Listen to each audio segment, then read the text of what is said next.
Hello, I'm Garry Stevens, and welcome to the History in the Bible podcast. All the history, in all the books, in all the Bibles.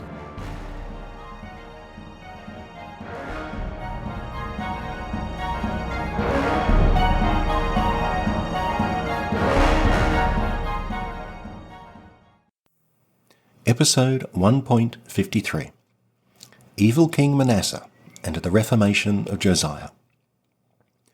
In episode 1.51 of the History in the Bible, we left Hezekiah's kingdom of Judah reeling from an Assyrian invasion. According to the book of Kings, the city of Jerusalem was spared assault after God smote the Assyrians in the way that God does. The downside was that Sennacherib of Assyria had wreaked a swathe of destruction through the countryside. Hezekiah's son Manasseh followed him on the throne in 698 BC at the age of 12. He reigned for 55 years, the longest reign in Hebrew history. If our chronology is right, he was born in his father's 42nd year, which seems rather late for a king to have an only heir.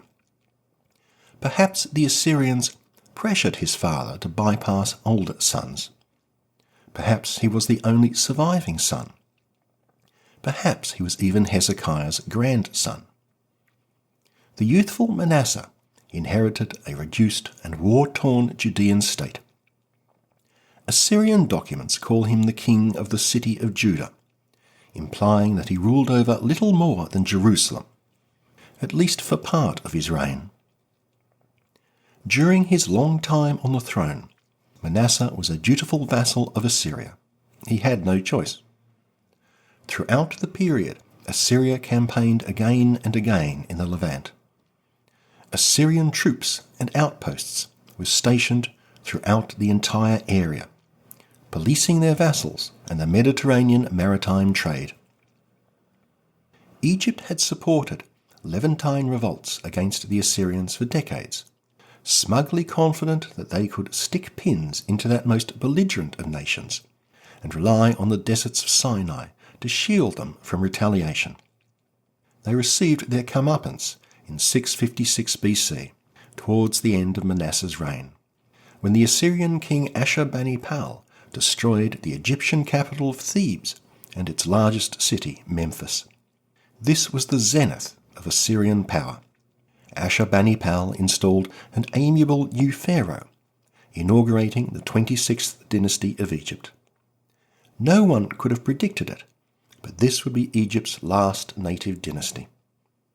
The Egyptians would remain allies of Assyria until the end of the empire. Ashurbanipal was the usual Assyrian butcher, but he was also an intellectual. If the guild of supervillains has a founding forefather, it is Ashurbanipal, brutal but brilliant, callous but cultured. He was proud of his ability to read the ancient Sumerian cuneiform script and an avid collector of cuneiform tablets. He accumulated more than 30,000 in a great library at Nineveh, a library only rediscovered in the mid-19th century. Without this vast storehouse, our knowledge of the ancient world would be very much poorer. Scholars expect to be piecing the fragments together for decades, if not a century. I've got more on that story in episode 1.4, Recovering Ancient Israel. Judah benefited mightily as an Assyrian vassal. Although the Shephelah region never recovered from Sennacherib's invasion, the rest of Judah attained unprecedented prosperity as part of the Assyrian trade networks. Archaeology shows that the Beersheba Valley, at the kingdom's southern tip, became densely populated. The kingdom became the major source of olives to the Assyrian oil industry. Assyrian culture must have pervaded Judean society. Perhaps this explains Manasseh's unrelenting condemnation in the Bible. In Kings, he was the most despicable king in the entire history of the two kingdoms. Quote, 2 Kings 21:3. He rebuilt the shrines that his father Hezekiah had destroyed. He erected altars for Baal and made a sacred post, as King Ahab of Israel had done. He bowed down to all the host of heaven and worshipped them. And he built altars for them in the house of the Lord. He built altars for all the hosts of heaven in the two courts of the house of the Lord. He consigned his son to the fire. He practiced soothsaying and divination, and consulted ghosts and familiar spirits. He did much that was displeasing to the Lord to vex him. The sculptured image of Asherah that he made he placed in the temple." End quote. The King James Bible translates that last verse as, "And he set a graven image of the grove that he had made in the house of David." How did the personal name Asherah end up translated as grove? Who was this Asherah? In Canaan, the goddess Asherah was El's wife. The chief gods of Israel's Canaanite neighbours had their own names: Baal, Dagon, Milcom, Chemosh. But the name of their consort was always the same: Asherah. Outside the Levant, Asherah was known by other names. In Mesopotamia, she was called Astatu or Ashratu. The Phoenicians called her Ashtart. The Greeks called her Aphrodite.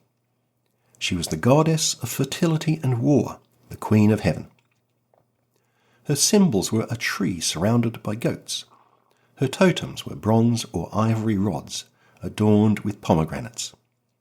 Clay figures of Asherah, each about 6 inches high, have been dug up aplenty in Israel. In the Jerusalem area alone, 400 have been found. You can't mistake them. A woman cupping her breasts. She is clearly a major goddess. We have a few intriguing inscriptions from the Two Kingdoms period referring to Yahweh and his Asherah. Was Israel's god Yahweh married? Many modern scholars think that a distinct possibility. Others think it ridiculous.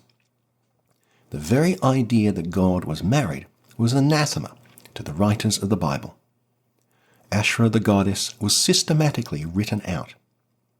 Hebrew scribes turned her proper name into the name of a thing, a grove, a wood, a tree, a sacred pole.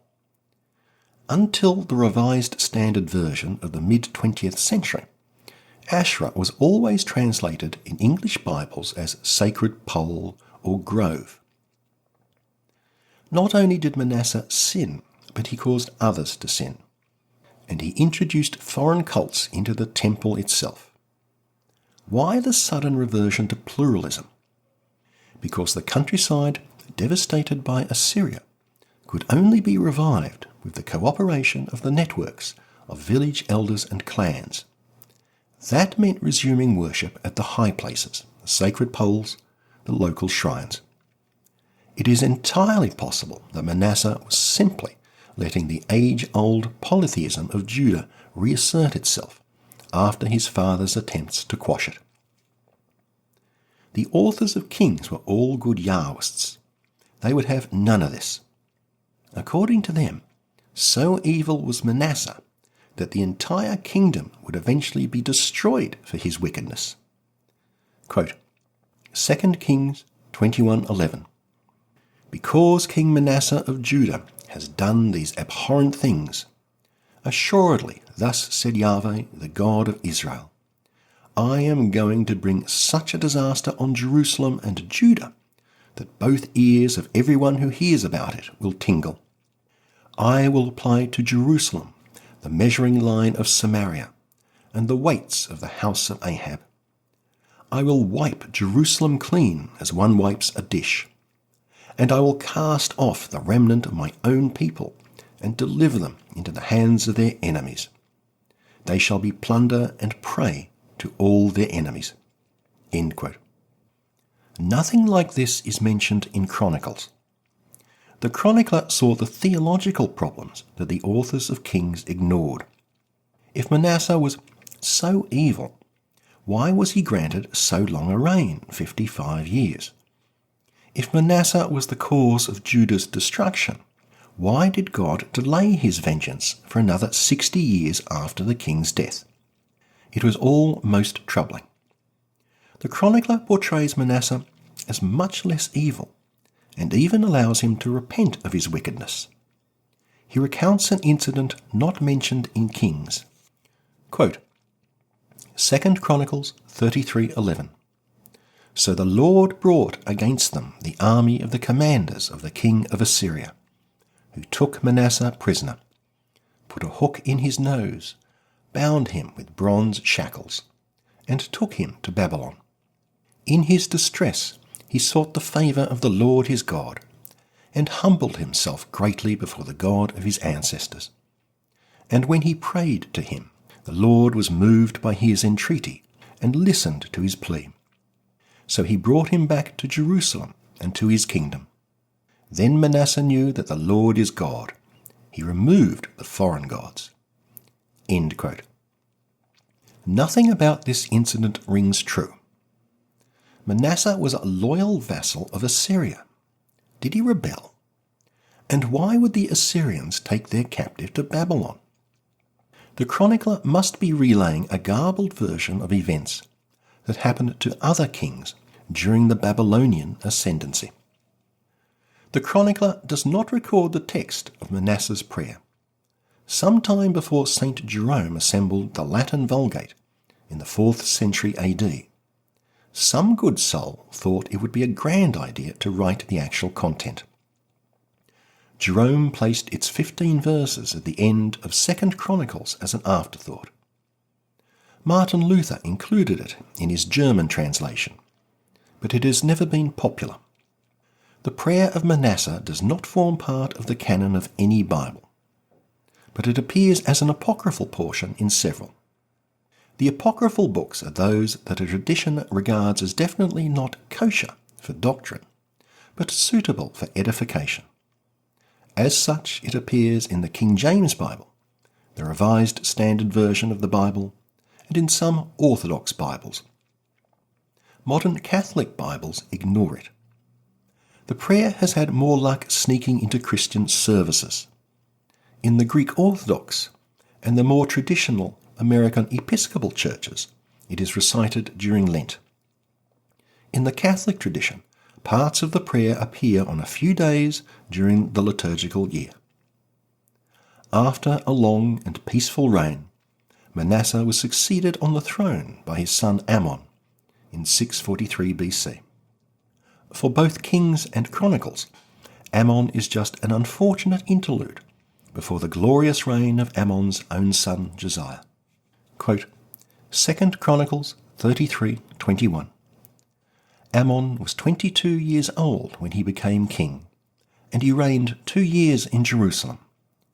He did what was displeasing to the Lord, as his father Manasseh had done. Ammon sacrificed to all the idols that his father Manasseh had made, and worshipped them. Ammon incurred much guilt. His courtiers conspired against him and killed him in his palace. But the people of the land struck down all who had conspired against King Ammon, and the people of the land made his son Josiah king in his stead. End quote. And that is all we are told. Those people of the land are usually understood to be the wealthy landholders. Was the coup against Ammon inspired by groups who sought to reverse Ammon's tolerance of pluralism? Was it an effort to stifle anti-Assyrian sentiments and preserve the status quo?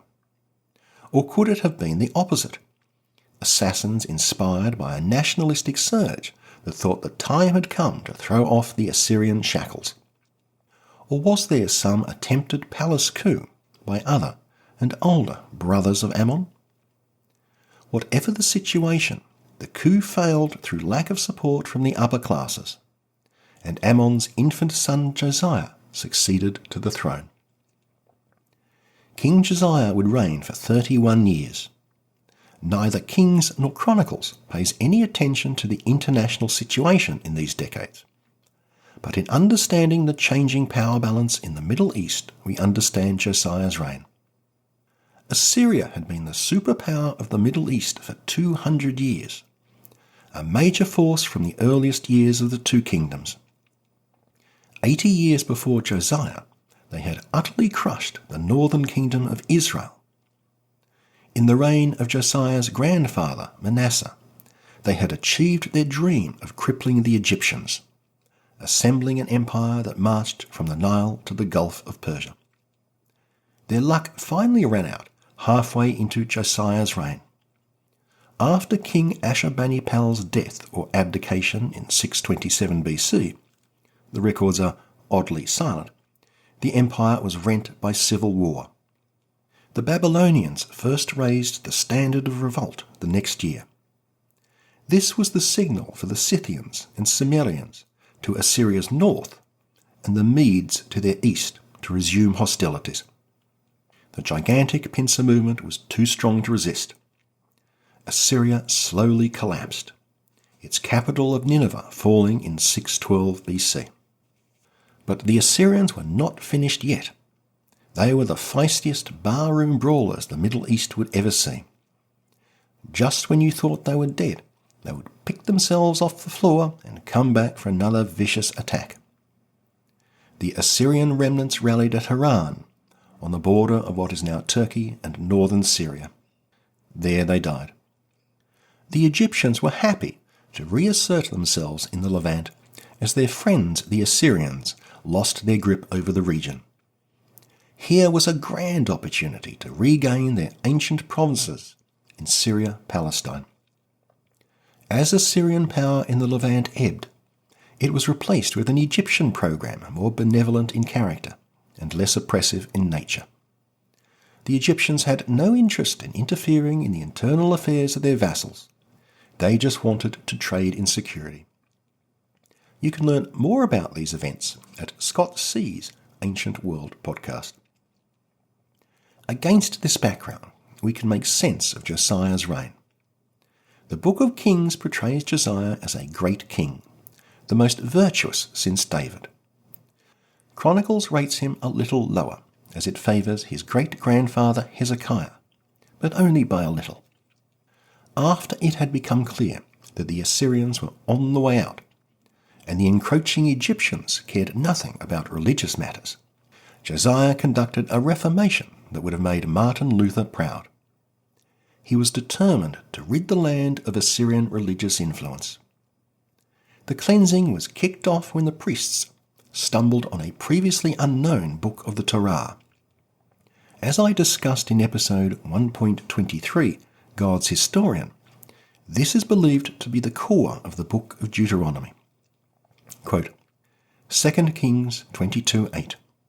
Then the high priest Hilkiah said to the scribe Shaphan, I have found a scroll of the teaching in the house of Yahweh.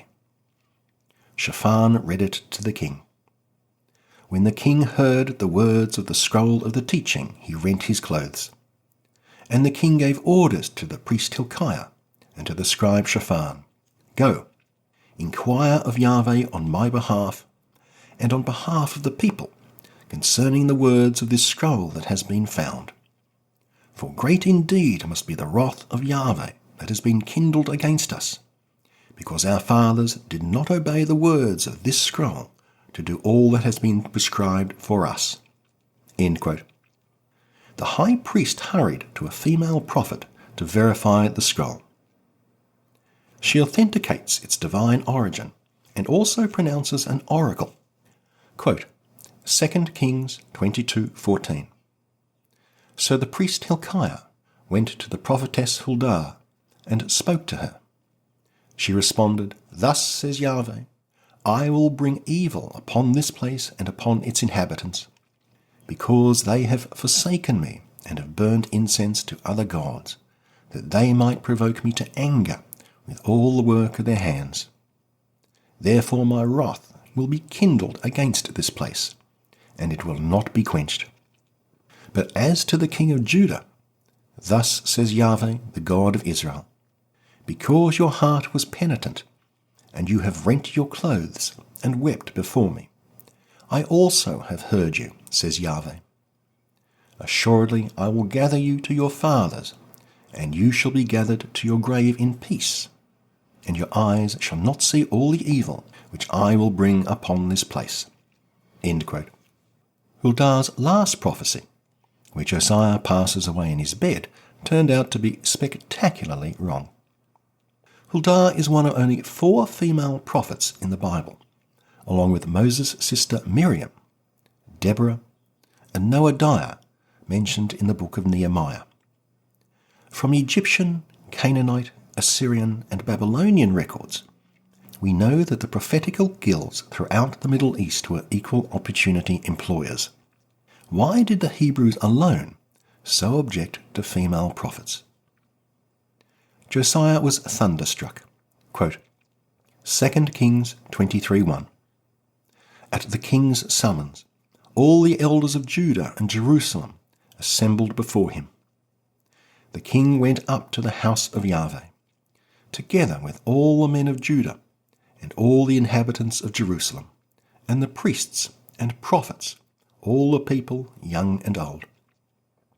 And he read to them the entire text of the covenant scroll, which had been found in the house of Yahweh. The king stood by the pillar and solemnized the covenant before Yahweh, that they would fulfill all the terms of this covenant, as inscribed upon the scroll. And all the people entered into the covenant. End quote. In a fit of piety, the king then embarked on a series of reforms to purify the national religion. Chronicles tells a slightly different story, in which the discovery of the scroll is part of a renovation already in progress. Whatever the case, the biblical authors praised the reforms as the great achievement of Josiah's reign. This was a covenant hardly less important than God's contract with Abraham, Moses, and David. All religions apart from the worship of Yahweh were banned, and a religious conformity imposed. As far as I can tell, this is only the second time in ancient history that a state imposed religious orthodoxy on its people. Quote, 2 Kings 23:4. Then the king ordered the high priest Hilkiah to bring out of the temple of the Lord all the objects made for Baal and Asherah and all the host of heaven. He burned them outside Jerusalem in the fields of Kidron. He suppressed the idolatrous priests whom the kings of Judah had appointed to make offerings at the shrines, and to those who made offerings to Baal, to sun, the moon, and the constellations. He brought out the Asherah from the house of the Lord, and burned it in the Kidron valley. He tore down the cubicles of the male prostitutes in the house of the Lord, at the place where the women wove coverings for Asherah. End quote. There had been purges before in Judah. Josiah went further, by also destroying the shrines that Solomon had built to Ashtoreth, Chemosh, and Milcom. He also managed to utterly suppress the rural shrines that the patriarchs had constructed. That had first been attempted by Hezekiah, but thwarted by Hezekiah's wicked son Manasseh. Quote, 2 Kings 23:8.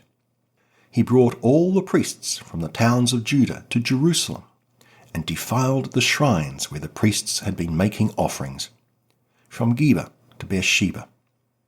He also demolished the shrines of the gates, which were at the entrance of the gate of Joshua. The priests of the shrines, however, did not ascend the altar of the Lord in Jerusalem, but they ate unleavened bread along with their kinsmen. End quote. Josiah put a lot of rural Levites out of business. Levites who officiated at the local shrines. The king could not afford to alienate this section of the middle class.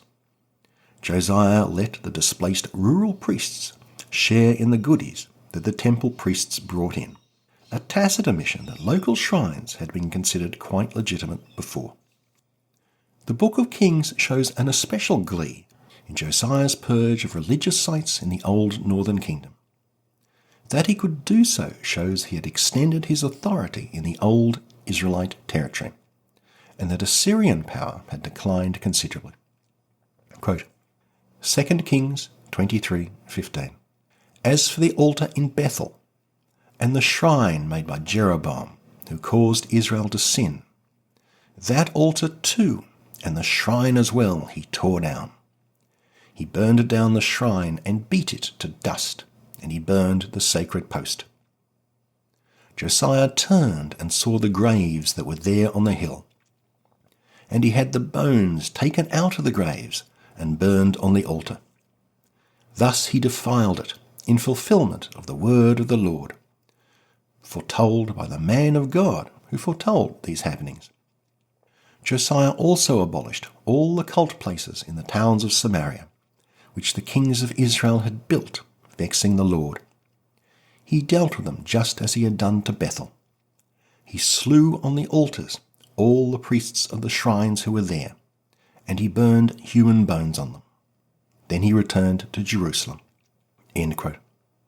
Josiah concluded his reforms with a national Passover, celebrated, of course, at Jerusalem.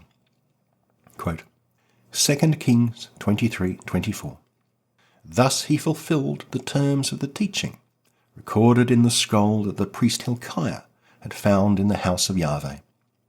There was no king like him before who turned back to Yahweh with all his heart and soul and might, in full accord with the teaching of Moses. Nor did any like him arise after him. However, Yahweh did not turn away from his awesome wrath, which had blazed up against Judah because of all the things Manasseh did to vex him. Yahweh said, I will also banish Judah from my presence as I banished Israel. And I will reject the city of Jerusalem, which I chose, and the house where I said my name would abide." End quote. All Josiah's good work was not enough to avert the catastrophe that God had decided to inflict on his kingdom. We'll follow that story in the next episode of the History in the Bible. I'll see you then.